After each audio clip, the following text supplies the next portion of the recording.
Go live with us, and Lauren, you come in and pop in.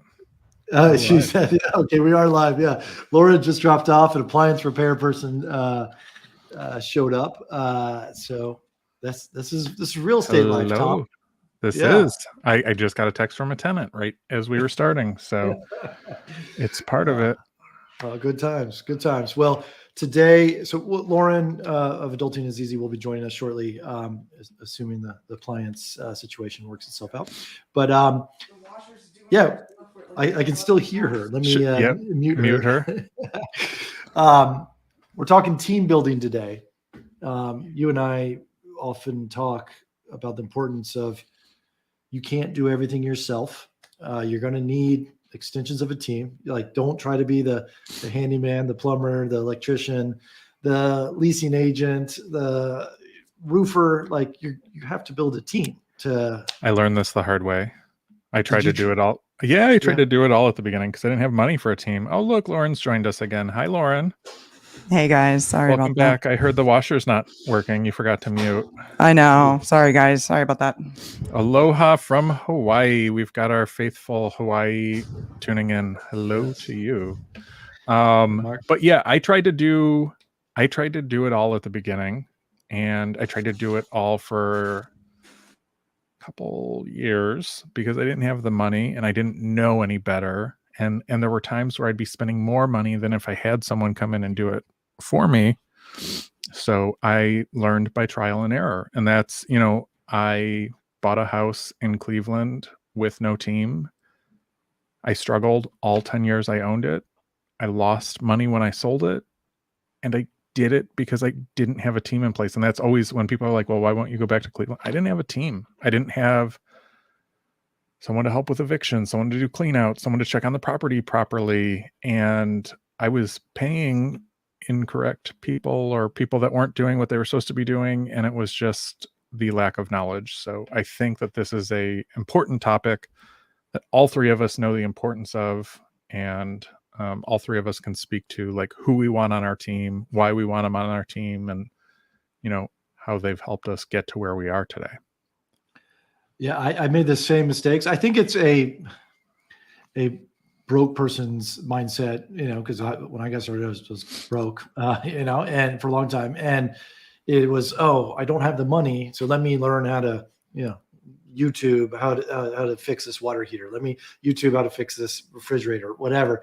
And the hours that I put into trying to teach myself to do it, and then the trips to Home Depot, multiple trips, and then I don't have the tools once I have the part, and just the stress and the frustration, and then I end up breaking something else because I was trying to fix this, and then it just spirals out of control, and then it's a Band-Aid, and then what I've learned over 20 years of real estate investing experience is hire a professional. It's going to be more upfront, but it's going to save you a lot of money in the long run because they're going to do it right. They're going to typically tell you, this needs to be looked at, or, let me fix XYZ while I'm here. It'll give you an extra 5 years. And it's tough to do that when you don't have money, but it is the lesson I've learned over and over again. And now I leave it to the professionals. 100%. Lauren? Yeah, I mean, if you just think about the number of tools that you need for certain things, and my husband assures me we've almost got all the tools we could possibly need. And the next time this happens, we'll use this $300 tool again. But in the meantime, you're storing it in the shed and you're doing all this stuff. So, I mean, you could save. I mean, I don't think I'm exaggerating. It's like $4,000 or $5,000 you can save on tools by hiring people. I just had to buy a $27 certain tool so we could drill into this certain tile up in Ohio. So I know that. And that was actually my contractor buying that. Well, I was paying for it and he was buying. It was for him to use to do the install. I actually got rid of all my tools just so I wouldn't try to attempt anything. Like, I'm just getting rid of all the tools, and now I have to outsource it, and I'm so much happier for it. My husband is an engineer, and that's like his thing. Is like, Yeah. he wants to know how it works, and he wants to take it apart, and he wants to fix it. So, for the most part, for smaller stuff, we, but not like the trades, not for like electrical, plumbing, roofing, stuff like that. But anything kind of small, he literally likes doing it. But we have a team for all of those other things. So who's on your team? Yeah. So yeah, You want me to let's start? yeah, let's start. Let's start about how to find that first person on your team, and who should that first person be, Tom? Gosh, I did this all backwards, and I mean, I built my team off of the mistakes that I was making, and I can tell you one of my favorites that I learned in both states was having a good title company. Because I had one in Ohio when I was buying a property, and they're like, we can't write anything on this, we can't do anything with this, but we're going to charge you $600 for even looking into it. And I'm like, so you're charging me $600 for doing absolutely nothing for me? This is awesome. And I ended up paying the $600, got it transferred over to a real title company, a local title company who handled the house when I bought it the first time. This is for a refinance, which was, again, nonsense that this other title company was doing this. But I'm like, you know what? I'm not going to pay another $600 extortion fee for you to release my file. And I paid it. I didn't blast them like I wanted to on social media, but I will never do business with them again. And I actively encourage my clients to avoid them. And I actively encourage anyone who's buying or selling to avoid this company, because they will nickel and dime you over and give you nonsense reasons why they couldn't get it done. So title company in both states, I have really good title companies that I've worked with that have all my paperwork, that it's just no nonsense when I send in a contract. And that's huge, because title companies slow it down. They can make the process harder than it has to be. And at this point, I work with the same lenders in both states, and these title companies are, familiar with that process. And it's not, is it going to close? Will this happen? It gets done when I go to these. So on my team, my title companies in both states are super important, because I don't want to pay an excess and fee. And you know what? They're not the cheapest, but they're quick, they're responsive, and they can get it done. And that's really key with me, because I don't want to be sitting in limbo for months at a time. And I've had that in both states with different title companies, when sellers are like, we can only use this one. And How do you know how would you find, like, say you're Tom, you got to invest in San Francisco tomorrow. Like, how would you go about finding a good title company? I would start by skewering the Bigger Pockets web forum and start reading, and who are they using to close their deals. And then I would probably try and join the Facebook San Francisco real estate group. And then I would look in there, because some of them lurk in there, some of them comment in there. And I mean, because people will, I know in my two specific groups, people ask title questions and can I do this kind of deed all the time?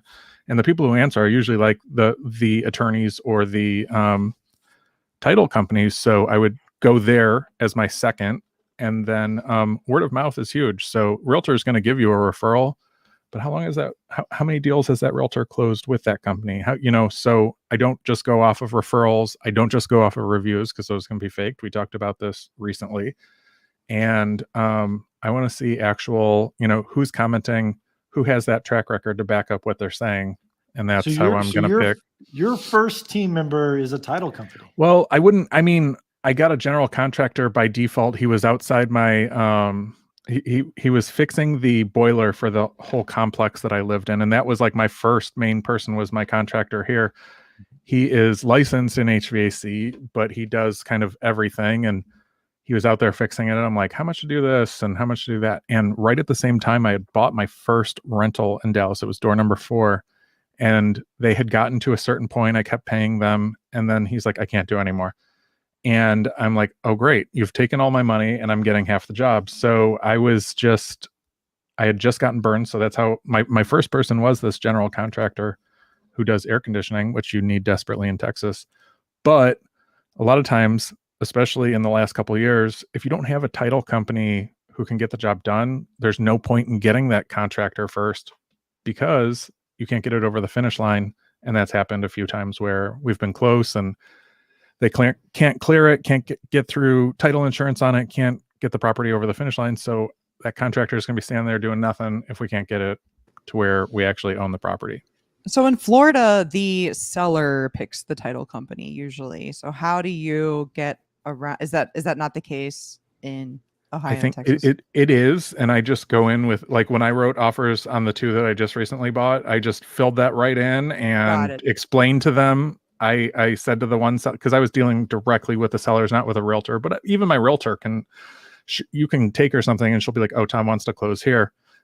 without me even saying anything, because of she's had the bad experiences too, where stuff doesn't close on time and this and that, and that's up in Ohio. But I went to the sellers and I explained, I'm like, I've had a lot of problems here. I've had issues here. I've been through most of them in both in Dallas and in Ohio, and this is my number one in each state, and this is why. And typically they can get it done. I think what Lauren's really saying is that you're wrong, Tom, and I agree with her. And that, if you want to say that, that's fine. I'm wrong all the time. I just had an argument right before we went on with my partner about me being wrong. So, I mean, that happens. Oh my Not God. very No, often. I don't think so. That's Yeah. smart to just write it in, Yeah, because yeah, a lot of yeah. times they pick it. We did that when we were working. We just did a off-market deal, and we did the same thing where the sellers were like, well, you guys do this. Do you have a title company? We said, yep. Okay. Got it done, got it smooth. So we picked it there.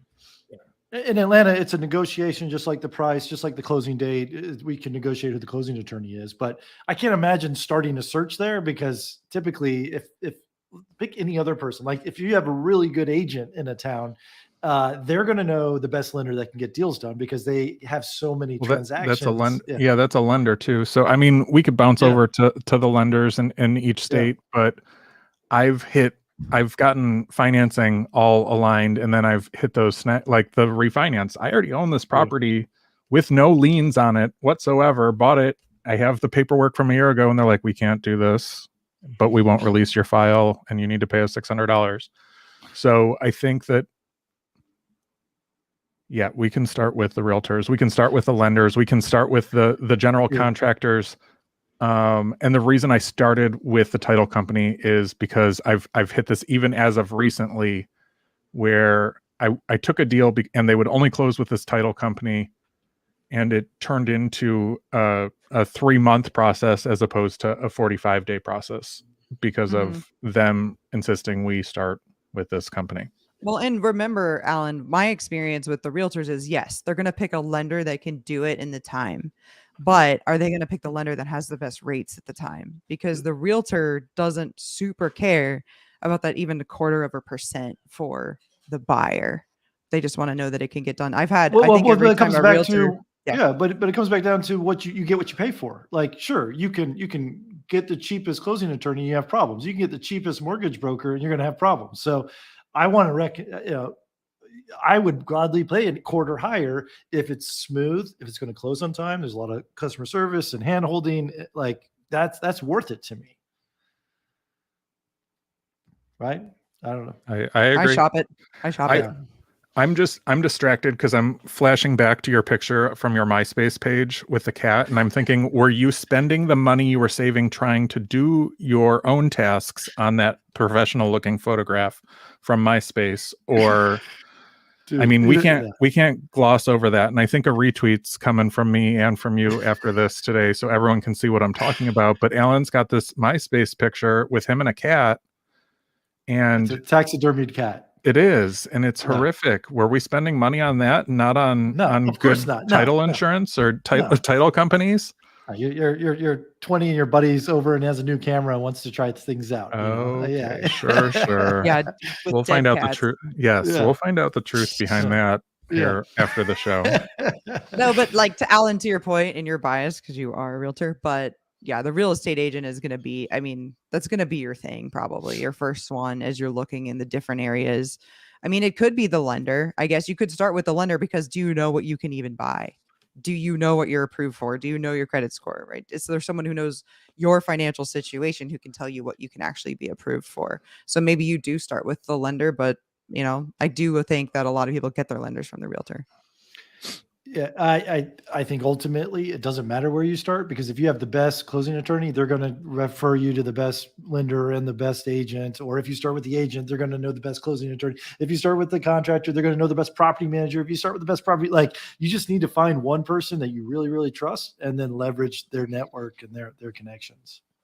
And that's, part of what we do is paying for a mentor would be worth it in some of these cases. And I say that to people, like even a couple that I'm working with right now.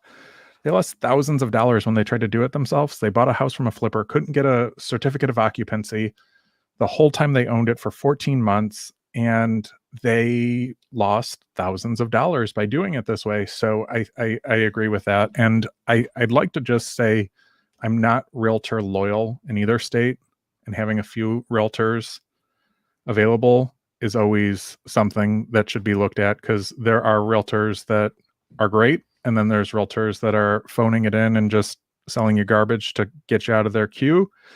And I want a mix of great realtors and not the ones that are just phoning it in. And I've had both over the years. So I think that should be mentioned as well.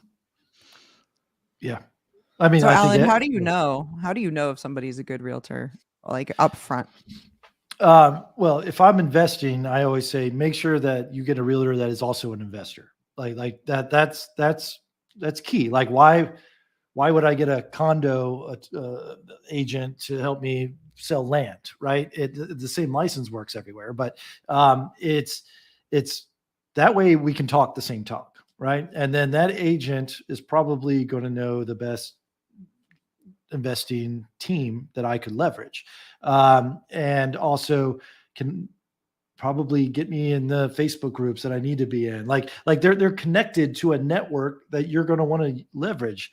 So to me, that's if you have an agent and you're just like, do you invest in properties yourself? That's key. And obviously the more properties they have, the better, because it just means more experience and probably a deeper network and a stronger network. But if a real estate agent has 2 or 3 or 4 properties, I promise you they've done the cycle of finding the best plumber. They've done the cycle, find the best, pest control guy or whatever it is. And you just save yourself so much time that way. And then here's the thing, it costs the same. Why not do that? And it honestly, it doesn't really cost you anything if you're buying, but if you're going to, the fees are worked into the purchase price, might as well use an agent that's cost the same as someone, who's maybe not interested in looking at real estate the way you look at real estate. Yeah, and the sellers pay the realtor, so there's really no Yeah. reason as a buyer to not have one. Yeah. And I'm okay with not being loyal in that, because you don't know. So you might as well leverage several realtors networks who might have off-market deals and things like that. But make sure that all those realtors that you're talking to are investors themselves, because then you're just going to get some random person who doesn't recognize whether it's a good deal or not. You buy it, that negotiation is going to go terrible. The whole process, because they're learning with you. Like, why am I paying someone to learn on my dime? Kind of thing. Completely agree. But I'll say the ultimate members of the team, I think you need to have that good agent or 2 or 3 good agents that are investors. We talked about the closing attorney, and again, and the mortgage lender. We've talked about those. And again, I don't think you have to go research each individual one. Like if you find an agent or a lender that you really, really trust, and they say use this closing attorney, it's very, very difficult if, like for me, as a client, they come in and they're like, I want to use this mortgage broker. And I'm like, okay, you get to choose. I just want to tell you, this mortgage broker has a history of not closing on time. This may cause stress for you and moving trucks or whatever, but this is one that I know will close on time. I have no skin in the game. I don't get any kickbacks. I'm just trying to make this smooth for you. And sometimes they take my recommendations, sometimes they don't, and then they learn the hard way. So it's one of those things where find someone you trust and then really do trust them and put your trust in them, because this is also what happens. Let's say things go sideways and you're using the recommended people I told you to use. I have a very strong connection. I can call them at 10 o'clock on a Saturday night and go, what the hell's going on here? I need you to fix it. And they will, because they want more of my business. But if we're using your guy and I don't know this guy, and I call him, he's not going to answer my phone. He's not going to tell me anything. He'll only talk directly to you. And then it's he said, she said, and it just makes it worse and worse. And you really do have to trust someone and then follow the recommendations. Completely agree. And it takes some trial and error. I mean, I think all of us have had those bad contractors or those bad deals where it just didn't work out how we wanted, and we learned, and we won't do that mistake again. Well, and the trusting thing works for if you have mentors or coaches or people helping you get into the real estate business. You need to trust them too. That's something I've done a little bit of coaching. I don't have the number of clients like you do, Tom, but where you tell people to do certain things or you make your recommendations or tell them what you would do in that situation, and then over and over and over they don't. Yeah. So I'm That like, stop happens. asking me. Someone named Honey just texted me and they're trying to buy my duplex, and she says she's been urgently trying to get a hold of me. So I don't know if I should like peace out and contact Honey Yeah. back, or I'm sure if we've I all should gotten continue. those. Can you since we've been on this. do a voice call so we can listen in? I don't even want to have a conversation with Honey. She's gonna Okay. be sitting there waiting for me to not respond, and I don't want to disappoint her by responding. So I'm gonna stick with the live stream, Yeah. and I don't want to sell that duplex. Yeah. And it's in my LLC now, but it was the original that still had my name on it. So that's the one that I get harassed constantly because it was in my name. And Every single time I get a phone call and it's not in my contacts, it's, hey, are you interested in selling this property? Like I just know that's what that it's draining. it must Mine are work. usually Airbnb guests. They can't find their emails from me. The 5 that you've already sent to them, Yeah. the ones that can't get. Yeah, I am not looking forward to that. It's not that bad.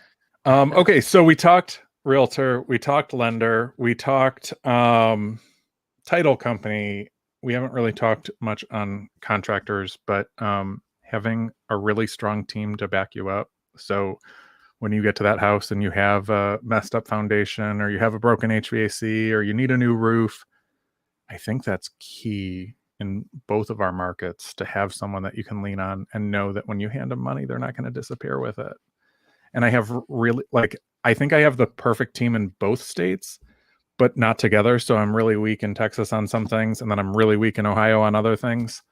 And like I had back in 2020, I had a contractor take my money and do half the work, and then I gave him the second draw, and he ghosted me and took that $3,500. So that was, I mean, even after 15 years of doing it at that point, I'm still vulnerable to that because I don't have a fantastic electrician up in Ohio. Actually, I have a solid guy now, but I didn't at the time.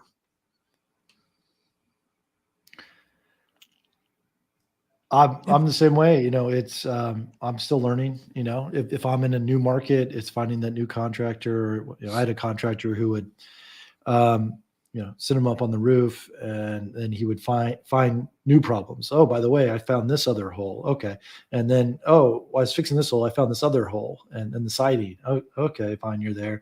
And what I realized is he was creating the holes just so to create more and more work. And then it was just problem. To add the bill. Yeah. And then I called him on it, and then he ghosted me and took all the money and left me with a bunch of holes for someone else to fix. So, yeah. Have you guys had contractors that were good for a long time and then like fell off the map?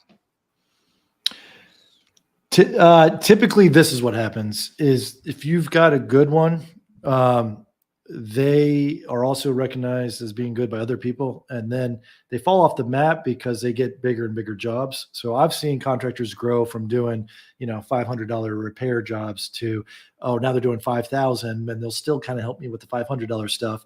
And then all of a sudden they're only taking projects that are $100,000 or more. So that's how I've lost contractors, is just, Alan, I'm happy to help you or your clients, but I'm only, my minimum is 100,000, at this point. And, 2 years ago, they were only doing patch ups and drywall.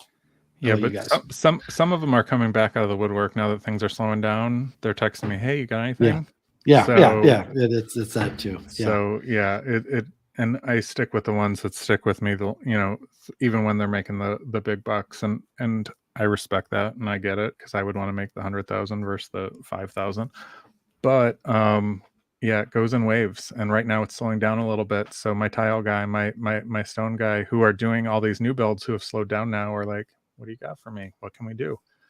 And they do great work, so I'll work with them again. But it's one of those that know who's on your team when they're willing to work with you, even when it's, when it's busy, and find you something that's going to work. Like this house that I'm doing in Dallas, I'm just like, I don't have hardly any money for this countertop. What do you got? And he's like, this is left over in my shop. Can we make this work? I texted Lauren when he sent me the picture of the stone. I'm like, what do you think? And I'm like, what do you think of this price? And she's like, yep, I think you can make it work. And that's what we did. And that's, who I want on my team, who understands, I do have some money to get it done, but I don't have that Right. $10,000 budget for this quartz that's, going to be stained by my tenant in a week. Right. When you're doing the renos, Tom, are you doing like a GC and then everything like was running through like the subcontractors through the general contractor? So I do have one main one who does the bulk of it, but I project manage everything in Texas and Ohio myself. Because like I'll get the tile guy, I'll get the granite guy. Like the main guy knows pretty much where my other strengths are, so he knows he doesn't have to touch anything in here or do this or do that, because I've got other people that'll do the landscaping, other people that'll do the trash haul out and that. So that's kind of how I run it. But yeah, I project manage. I'm super, and I have a client who closed in Ohio, and he's leaving too much, in my opinion, to the general contractor, and he's getting the uglier finishes because they're going in and picking out the cheapest faucet, and I learned really quick that when you buy that $24 faucet, you're going to be replacing that $24 faucet in a year, and I'd rather buy the $79 basic Moen one that comes with a warranty, because I know that Moen has replaced stuff when I've had issues with them, like without a bat, mailing it to me, and I'm going to stand behind the ones that.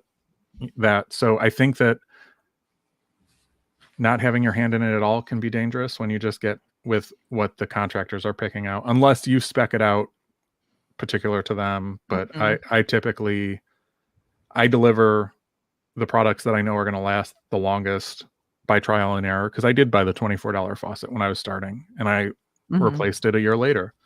And I'm like, well, I'm not going to buy another plastic one because it looks nice, but it's garbage.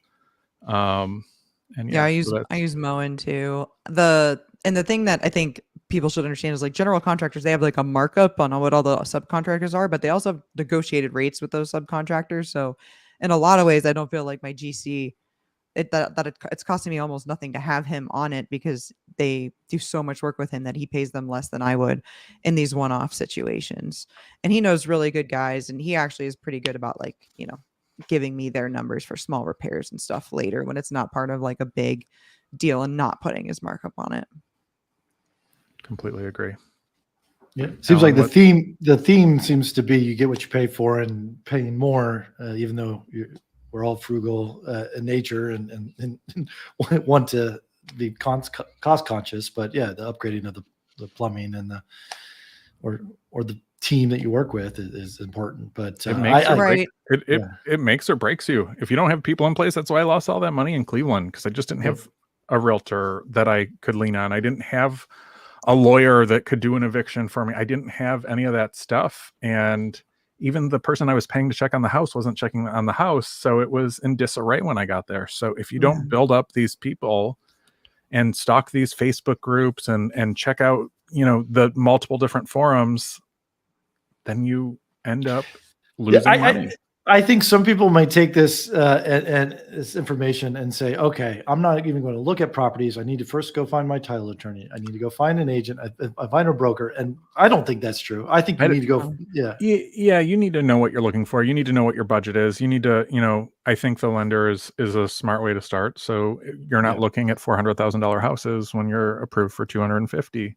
Yeah. If you're in that 250 range, you're going to see how quickly they go. So I think, we don't need to skip ahead to that, but I think that when you're setting it up, we need to lay the foundation. Well, I just don't know. Like, if you're talking to a GC, what do you even tell them you're going to interview a GC for a job for a house you might buy? Like, how do you even have that? I don't know how you even have that conversation. Yeah, no one's going to take you seriously. No one's you're wasting their time. Wait till you actually have a house, and then start. I mean, I'll bring in a GC when I'm under contract, not beforehand, but when I'm under contract, I'm like, what are we doing? What do you think? What do you think? And start building my quotes. Yeah, well, Yeah, and they're I going to do. take you more seriously if you're under contract and past due diligence than they are pre-due diligence because they go on quotes all the time and then they don't buy the house and it's just a waste of Right. time for them. Yeah. Right. Yep. Completely agree. Also something I was going to say is like, yes, you get what you pay for, but don't assume that you should just go with the most expensive dude Yeah. and it's going to be okay. 100%. Yeah. Because there is a thing where it's like, and that, I'm getting to that point now where it's like we have the multiple places and these people know it and they're like, I don't want them getting this idea like, oh, these people are rich and they can afford it. They can afford, like, trust me, this is all very expensive and I actually have very little cash Yeah. at Yeah. any given moment. So, Yes. do we have the cash flow? Maybe. But I don't want people to start gouging me because of they have a lot of properties. They must have a lot of money thing. So kind of keep that in the back of your mind too, as well. Yeah. No, that's Completely important. agree. All right. What other team building things do we need? I think it comes down to networking. I think that's the thing, networking, whether you're doing it online or in person. One that we haven't, even the electrician that I have in Toledo now, I found Yeah. because they were a neighbor of one of my houses and their truck was in the driveway. And I think that's one thing that, if you're an out of state landlord, when I'm there, I go and knock on the neighbor's door and introduce myself. Yeah. And I usually send a holiday card around Christmas and throw a $25 or a $50 gift card in there. Oh, wow. And I say, I'm renting this next door. If you have issues, call or text me that you aren't able to get resolved. And it kind of plants the seed and the gift card just keeps it in their mind. Yeah. And that's how, the electrician that I have was a neighbor at one of the houses that I had owned years ago. And we just, I'd send him cards and they moved a couple years back and I just contacted him this year. I'm like, I'm desperate for an electrician who's not going to take my money and can actually get the job done. You want to do anything? Or do you have time to do anything? And he's like, maybe I'll get to it in a week or two. And then the next day he's like, all right, I drove over here. It's done. It's 800. It's just one of those that don't ignore right around you. Cause I want and Lauren has that when she has the one long-term and the one short-term. So they're going to tell you if that short-term's over there having a party. Yep.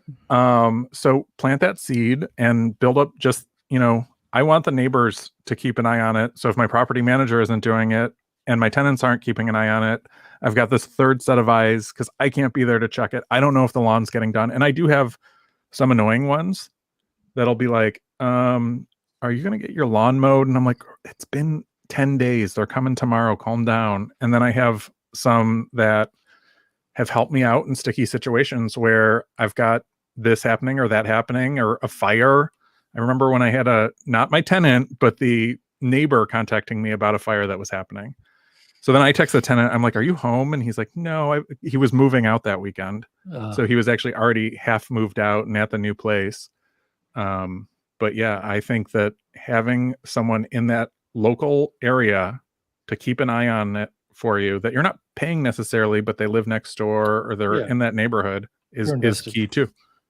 Yeah, that's a good point. And Alan and Tom, you have a property manager, but like I don't have property management. So you could definitely speak to that. And then I can speak to having, the cleaner also. Yeah. I mean, for me, I don't do, I would do what Tom just said if I did not have a property manager. But to me, it's property manager. That's what I'm paying for is you deal with the headaches, whether it's a neighbor complaining or.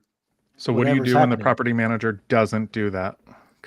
So I have 2 with a property manager up in Ohio, and then I have 12 with a contract employee that works for me. And the 12 that are with the contract employee gets much better service than the 2 that are with the property manager. So all my properties have a sign that say, this is the property manager, their name and number. And so I never am aware of it. Like if anything happens, that property manager gets bad reviews online and that gets their attention. Like they're trying to run a business and it never, not never. Occasionally I'll run into like a neighbor who's like, hey, your tenants are using my dumpster instead of your dumpster. And I've told your property manager multiple times. And I'm like, okay, let me reach out to him. Like it's things like that, but he's already contacted the property manager multiple times. I trust my property manager that they're trying to handle it and they're trying to figure out what tenant's doing it. And they're sending out messages and, it's one of those things where that's what I pay for is I don't want to be pulled into the drama, and let me focus on buying more properties. And so they don't want drama either, and they want me to be successful so I can buy more properties that they can manage. So that's sort of how I handle it. Yeah. Go Tom. Go Tom. Thanks, Leo Hernandez from Facebook. If you guys want to leave comments, we are live streaming on Facebook, LinkedIn, and YouTube. So go there and leave your comments. We're also live streaming on Twitter. However, we cannot see your comments, unfortunately. So on Twitter. Leo's actually a past client of mine, and we just got his first rental under contract today. So that's exciting for him. And Yeah, go Leo. Yeah, go Leo. Yes, it's under contract. It's fresh ink, and they've got to drop the check off to the title company. But I think it's going to be a great little property for them right outside of Dallas. Nice. That's awesome. Nice. Yeah, exciting. So should I Progress. talk about the cleaner? Yeah. Let's hear the cleaner. So I have primarily short-term rentals. I'm opening my 10th, and then I have 3 long-term rentals, and then my primary here. And as such, my team is in some ways different. I certainly have the cleaner. The cleaner is really number one when you're in short-term rentals, because they need to be a very special person. They can't just be someone who cleans people's houses. I've had this girl who like wanted to work for me, but like needed tons of like notice and scheduling. And that's just when you're doing short-term rentals and you're cleaning these Airbnbs and things, that's a luxury you're just not going to have. I try not to do day of check. I don't allow instant book for day of check-ins, so that I can check like, hey, they always are supposed to clean on checkout, but if they haven't gotten there yet or whatever, double check that those things are clean, and I can check directly with them, or I can check the cameras and the locks to see if they've been there. And that's a pretty good indication there's probably clean, because I don't think they walked in there and walked back out. You never know. You never know, but that hasn't happened yet. That's been a good substitute.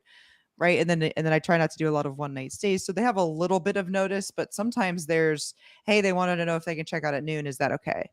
So there's a little bit of not only on certain days, but the times within the day. It can be very dynamic. So it's got to be a special person who is willing to work with that kind of a schedule.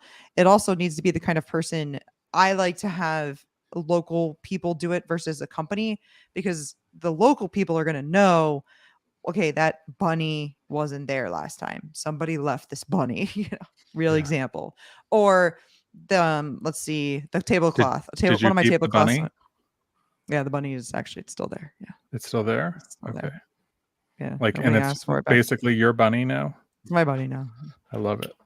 It's a tip. Yeah, a stuffed bunny. Yeah. So more stuff has shown up than has left. I will say that. But like, recently a blow dryer disappeared. I don't really blame the guests. I think they probably were just packing, or maybe like also I could see maybe the other significant other just maybe helping them pack and just throwing it, being like, oh, this, she uses blow dryers or he uses blow dryers, throw it in there, I But don't. so the blow dryer went missing, I have and nothing to blow dry. a table. Maybe my beard. I have so much hair. But the blow dryer goes missing, tablecloth goes missing, and then they know and they can alert me. If this is a service, they're not, maybe they don't know I leave blow dryers, maybe they don't know that table had a tablecloth, stuff like that. So they need to have not only the ability to have this flexible schedule, but also have this ability to look at it from the lens of a guest, from the lens of a cleaner, and from the lens of mine, the owner lens. Is anything damaged? Is anything missing? Is anything broken? And so it really needs to be a very special person. And as I you're sold interviewing, blow dryers during COVID. I'm sorry to interrupt, Lauren, but No, I just okay. I have to tell you This about is my an blow important dryer. story. Yes. No, Yeah. it's- So I'm here for that. I do a lot of this with the wholesaler that I work with down here. He gets a lot from certain brands, and he had all these blow dryers, and he's like, I'll sell you this pallet of good shit if you take these blow dryers. And they were like the boxes were all dented. That's why he had them, because they were all wholesaled off. So I moved them very quickly. I think I paid $7, and then I'm like, well, these are dented boxes, nobody's gonna want them. And I think I sold them for like $10 to try and like move them out. And now looking back on it, I wish I would have saved, because I think that they're like $40 or $50 for these blow dryers, and I don't have any. So Yeah, even the cheap ones are like 20 or $25, but That's I what pick I'm them saying. up at thrift stores and yard sales for $2, and I just collect them. Like I just Yeah. have like a pile. I have a pile of blow dryers. I do the same with books, any super cheap books or free books I collect, or board games, $1 or $2 board that's games. I smart. don't pay more than that. And then Yeah. they go on a shelf. And then when I open a new unit or something gets damaged, oh, the Monopoly's missing pieces, the Sorry's missing pieces, Yeah. I switch them out. So I do collect stuff like that on baking dishes and stuff, baking dishes, wine glasses. That's I smart. I buy all of those things as I see them and I put them in the shed. I love it. But yeah, so I think that covers the cleaner. Just make sure you're interviewing your cleaners. I wouldn't do the have them clean and see how you like it thing. Interview them, ask for references from other short-term rental owners. I have been that. Sorry if you can hear the security cameras are going in. I have been that reference for my cleaner in other times too, where people have called me and asked me, what do you think? And then I send them all my guides so that they know how to run their business. Yeah, I try and use your guide for my cleaner, and he blatantly ignores it and says he never got it. And then I send it again, and he says the same thing. But in general, we're making progress. Feedback is well received, Yeah. and Right. flexibility is key, because I think he was scheduled to go in Tuesday, got there Tuesday, and they were working in the house tracking stuff in and out. So I think he went back yesterday and got it cleaned properly before the check-in. So I think that the cleaner is huge in Right. any market, and even in when you're doing long terms and you need it cleaned out to look good so you can rent it and take pictures, you need to have that cleaner as well. Yeah. And I use my cleaners for those situations too. But the feedback is huge. I had a cleaner one time, it was just very defensive, would insist they did that thing. And I'm like, I don't know what to tell you. There's dust here. It feels like being gaslit, because you're like, I'm Right. looking at it with my own eyeballs. Right. And I'm like, here. there's pubes in the tub. Okay, I get that you did it, but there's still Hair. pubes there. That's Yeah. the So problem. Yeah, so that's a big deal, being able to take feedback. And so as you're doing these interviews, trying to find a cleaner, you kind of have your questions, and I think you should have questions that you ask a property manager, questions that you ask a realtor, an interview. Basically, you're interviewing people to basically work for you. And I would treat finding your team that way across the board, and interview multiple people and get 100%. references. 100%. Yeah. All right. Well, that's, I think, our time. So thanks for tuning in, guys. We talk every Thursday. Send your questions in, follow us, ask your questions live. I'm Alan Corey, Real Estate Maxi. I'm Tom Brickman, the Frugal Gay, and I'm going to tease next week because we got a really fun one coming. It's Real Estate Horror Stories next week, and that is always one of my favorite, telling crazy, wild stories. And I got a fresh one that I haven't shared yet, so I can't wait to share that next week. Yeah, So that's I'm gonna Tom be fun. Brickman, the Frugal Gay, and I'm Lauren from Adulting is Easy. See you guys next Awesome. week. see you next week. Bye, guys. Bye, Paul.